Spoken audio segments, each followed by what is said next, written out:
हाल के सालों में 25,000 जो कंप्लायंस की चुनौतियां थी उन्हें कम किया है और हमने मिनिमम गवर्नमेंट मैक्सिमम गवर्नेंस के अपने लक्ष्य को पूरा करने के लिए प्रयास किया है। 1400 जो पुराने कानून हो चुके थे उन्हें हमने हटाने की कोशिश की है। इसने लोगों की सेवा के प्रति जो हमारा संकल्प है उसे बताया है। अब मैं ईज ऑफ डूइंग बिजनेस यानी कारोबार में किस तरीके से सुविधाएं हो सकती हैं उस पर अपने फोकस पर आना चाहती हूं। हम विश्वास आधारित जो प्रशासन है, शासन है, उसमें भरोसा करते हैं। राज्यों के सक्रिय योगदान के जरिए हमारा प्रयास रहा है कि हम राज्य और केंद्र की योजनाओं को आईटी परियोजनाओं के जरिए आपस में जोड़ सकें ताकि नागरिक आधारित जो सुविधाएं हैं वो और बेहतर हो सकें। ओवरलैपिंग कंप्लायंस को कम किया जा सके और जमीनी स्तर पर प्रभाव का आकलन किया जा सके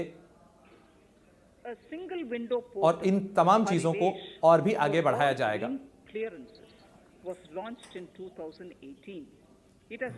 तमाम ग्रीन क्लियरेंसेस को देने के लिए एक परिवेश पोर्टल लागू किया गया था साल 2018 में। इसका काफी लाभ मिला है। इस पोर्टल का दायरा बढ़ाया जाएगा ताकि जो आवेदक हैं उनकी जगह और उनके लोकेशन के आधार पर इसमें सुविधा मिल सकेगी उन्हें, ताकि सभी 4 अप्रूवल एक ही फॉर्म के जरिए वो हासिल कर सकेंगे और सीपीसी ग्रीन के जरिए उन्हें एक ही पोर्टल से जो तमाम जरूरी सुविधाएं वो मिल सकें। ई पासपोर्ट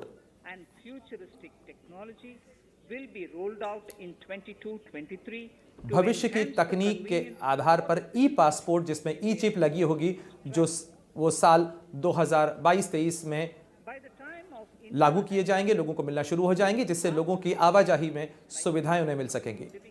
भारत जब अपनी आजादी के 100 साल मना रहा होगा तब भारत की आबादी का 50% से ज्यादा शहरों में रह रहा होगा। शहरी विकास हमारी प्राथमिकता का एक महत्वपूर्ण केंद्र है। ऐसे में हमारा प्रयास होगा कि हम भारतीय जनसंख्या के अधिक से अधिक लाभ उठाया जा सके। इसके लिए अपने शहरों को और खास तौर पर शहरों में रोजगार के अवसरों को बेहतर बनाने का प्रयास करेंगे। ऐसे में हमें जरूरत है कि हम टियर 2 और टियर 3 के शहरों को अधिक सुविधाओं से युक्त करें। इसके लिए जरूरी होगा कि हम अपने शहरों को सतत विकास के लिहाज से और बेहतर सुविधाओं के लिहाज से उनकी कल्पना करें। इसके लिए यह जरूरी है कि हम पुराने ढर्रे से अपनी जो व्यवस्थाएं चली आ रही थी उस तरीके से शहरी प्लानिंग को अब आगे न बढ़ाएं।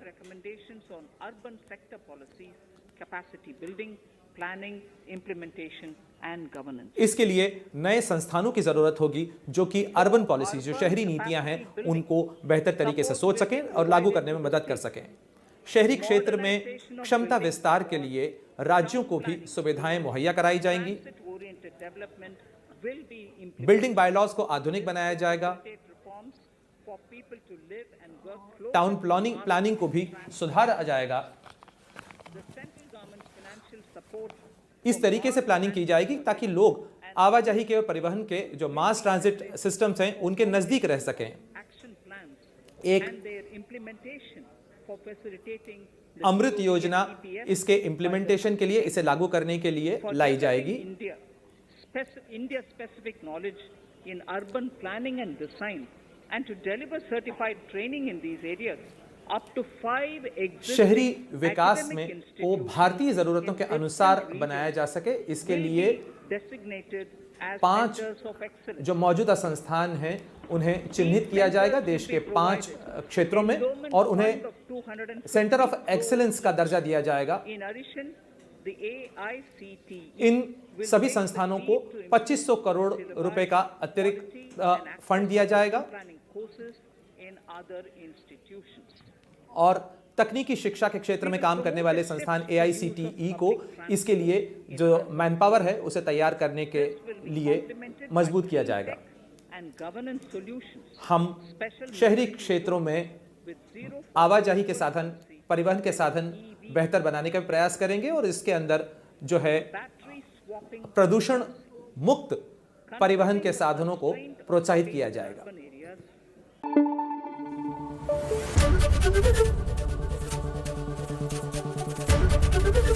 ABP न्यूज आपको रखे आगे।